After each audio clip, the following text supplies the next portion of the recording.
दोस्तों अभी जो मूवी एक्सप्लेन करने जा रहा हूँ ये ब्लू लगून का दूसरा पार्ट है। इसका पहला पार्ट मैं ऑलरेडी एक्सप्लेन कर चुका हूँ। अगर आपने ये पहला पार्ट नहीं देखा तो वो जरूर देख लें, तभी आपको इस दूसरे पार्ट की स्टोरी सही समझ में आएगी। चलो चलते हैं ब्लू लगून पार्ट 2 की एक्सप्लेनेशन की तरफ। मूवी के स्टार्ट में हम देखते हैं कि एमलिन और रिचर्ड की किश्ती को ढूंढ लिया जाता है, जहाँ एक आदमी कहता है कि वो सो रहे हैं। इसका मतलब ये भी हो सकता है कि वो मर चुके हों, लेकिन बच्चे को सही सलामत बचा लिया जाता है, जिसे सारा पकड़कर गले लगा लेती है। सारा एक बेवा है और इसकी अपनी भी एक बेटी है, इसका नाम है लिली।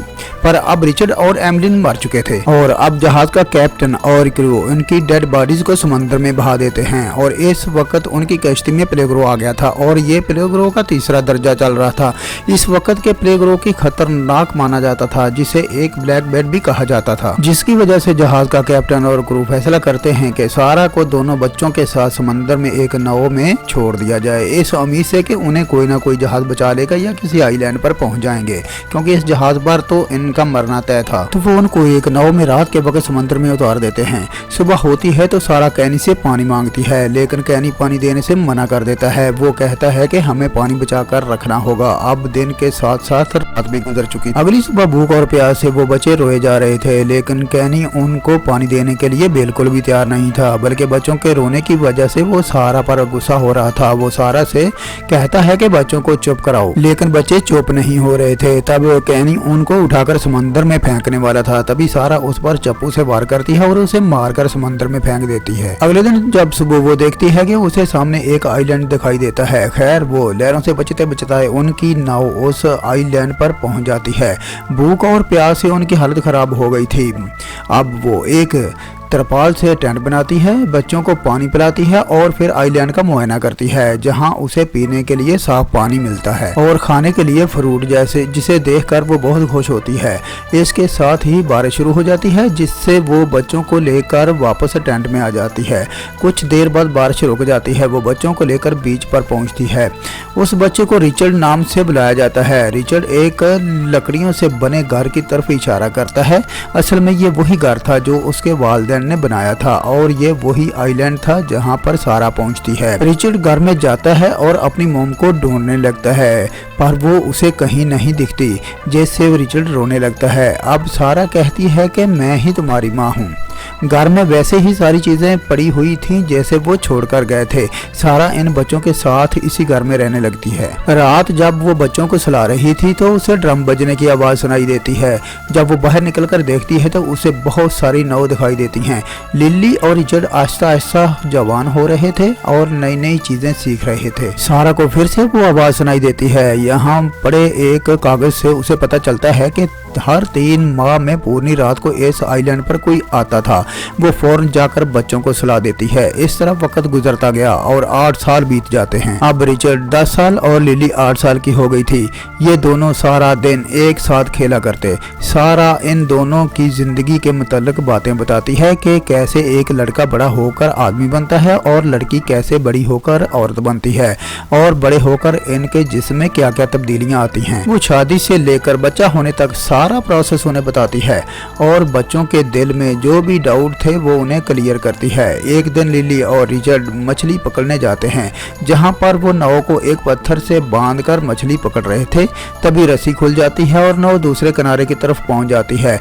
उन्हें वापस किनारे तक आना था, लेकिन इधर एक शार्क घूम रही थी। उधर सारा बच्चों को ढूंढ रही थी। अंधेरा भी हो गया था। रिचर्ड पानी में एक मछली फेंकता है ताकि उन्हें भागने का टाइम मिल सके और इस तरह वो नाव तक पहुंचते हैं। सारा इन दोनों को बहुत डांटती है कि आज पूर्णी की रात थी। एक दिन बारिश के मौसम में सारा घर को ठीक करने के लिए बाहर निकलती है, क्योंकि घर में पानी आ रहा था। इसके बाद वो सर्दी की वजह से उसकी तबीयत खराब रहने लगी और उसे लग रहा था कि अब वो नहीं बचने वाली। अब वो रिचर्ड और लिली को अपनी मनपसंद जगह बताती है और रिचर्ड से कहती है कि मैं ही तुम्हारी सच्ची माँ हूँ। वो खुद चलकर इस जगह पर गई थी और उधर ही दम तोड़ देती है, क्योंकि उसे सर्दी से निमोनिया हो गया था। लिली और रिचर्ड उसे मनपसंद जगह पर दफना देते हैं। अब लिली और रिचर्ड इस सुनसान आइलैंड पर अकेले थे और ऐसे ही कई साल बीत जाते हैं। अब ये दोनों काफी बड़े हो गए थे। एक दिन रिचर्ड लिली को एक चैलेंज देता है। पहले तो लिली मना कर देती है लेकिन बाद में मान जाती है। दरअसल चैलेंज अंडे इकट्ठा करना था। रिचर्ड कहता है कि जो ज्यादा अंडे इकट्ठे करेगा उसे प्राइज मिलेगा। लिली कहती है कि कैसा प्राइज? रिचर्ड कहता है कि कुछ भी हो सकता है। वो गेम स्टार्ट करते हैं जिसमें लिली विनर रहती है। वो अपना प्राइज मांगती है। रिचर्ड समंदर में गोता लगाकर एक सेप ढूंढ के लाता है। इसमें से मोती निकालकर लिली को देता है। अब ये दोनों एक दूसरे की तरफ अट्रैक्ट हो रहे थे। लिली अपनी बॉडी में चेंजिंग की वजह से वो नोटिस करती है। उधर रिचर्ड भी लिली को छुप छुप कर देखा करता था। रिचर्ड हमेशा मछली पकड़ने के लिए थोड़ा आगे जाता है जहां वो शार्क को चकमा देकर वहां से भाग जाता था। इसकी इस हरकत की वजह से लिली उसे डांटती है कि और रिचर्ड इसका मजाक उड़ाता है। वो कहता है कि तुम तो अपने आप को टच करती हो। वो कहती है कि मैं ऐसा नहीं करती। रिचर्ड कहता है कि मैंने तुम्हें देखा था कि तुम अपनी बॉडी में आई चेंजिंग को देख रही थी। वो कहती है कि ये तुम्हें ऐसा नहीं करना चाहिए। रिचर्ड कहता है कि क्यों ना देखूं, मैंने तुम्हें बचपन से ही बिना कपड़ों के देखा है, तो अब क्यों ना देखूं। लिली कहती है कि तब मैं छोटी थी, अब मैं बड़ी हो गई हूँ। और ये कहकर वो वहाँ से जाने लगती है। रिचर्ड उसे मना लेता है और दोनों डांस करने लगते हैं और डांस करते करते वो एक दूसरे के करीब आ जाते हैं। लिली फोर रिचर्ड से दूर हो जाती है और वो रिचर्ड से कहती है कि अब हमें अलग अलग सोना चाहिए। रिचर्ड कहता है कि जैसा तुम्हें ठीक लगे। अगले दिन जब लिली सो के उठती है तो उसे अपने बिस्तर पर खून दिखाई देता है। पहले तो वो बहुत डर जाती है, बाद में उसे सारा की बताई हुई बातें याद आती हैं। उसे समझ में आ गया था कि ये उसका पहला पीरियड है। वो अपने कपड़े लेकर एक चश्मे पर साफ करने के लिए जाती है। उसके पीछे रिचर्ड भी आता है और कहता है कि मैंने तुम्हारे बिस्तर पर खून देखा है, क्या तुम ठीक हो ना?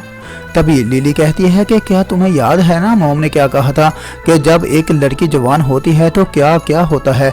रिचर्ड उसकी बातें समझ आता है। अगले दिन जब रिचर्ड सो रहा था तो लिली उसके पास आती है और उसे जगा देती है। अब चूंकि वो बिना कपड़ों के सो रहा था तो अपने आप को कपड़े से ढांपने की कोशिश करता है। इसी दौरान लिली कुछ देख लेती है और रिचर्ड से सवाल करने लगती है कि क्या ये क्या है। वो इस पर हंसती है और इसका मजाक उड़ाती है। तब रिचर्ड गुस्सा होकर वहां से चला जाता है। लिली कंफ्यूज होकर अपनी मॉम की कब्र पर आती है और उससे बात करने लगती है। तब रिचर्ड भी उसके पीछे आता है और लिली उसे वहां से चले जाने को कहती है। रिचर्ड ये सुनकर वहां से चला जाता है और कहता है कि मैं आइलैंड की दूसरी तरफ जा रहा हूँ। लिली उसे रोकती है पर वो नहीं मानता और आइलैंड की दूसरी तरफ चला जाता है जहाँ उसे इंसानी खोपड़ी और ढांचा दिखाई देते हैं।